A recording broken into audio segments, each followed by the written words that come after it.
अजितदादांच्या जयंतीनिमित्त उपमुख्यमंत्री सुनेत्र पवार यांनी सोशल मीडियावरती एक भावनिक असं पत्र लिहिलेलं आहे। तुमचा वाढदिवस आज जयंती म्हणून साजरा करताना माझं मन आतून पार तुटून जात आहे, असा आशय सुनेत्र पवार यांनी या पत्रामध्ये लिहिलेला आहे। एवढी वर्ष तुमचा जन्मदिवस मी आनंदाने, उत्साहाने आणि अभिमानाने साजरा केला,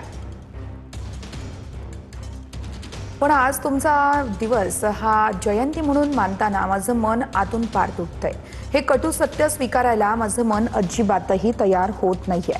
प्रत्येक वळणावरती तुम्ही माझी सर्वात मोठी ताकद बनून सोबत राहिलात।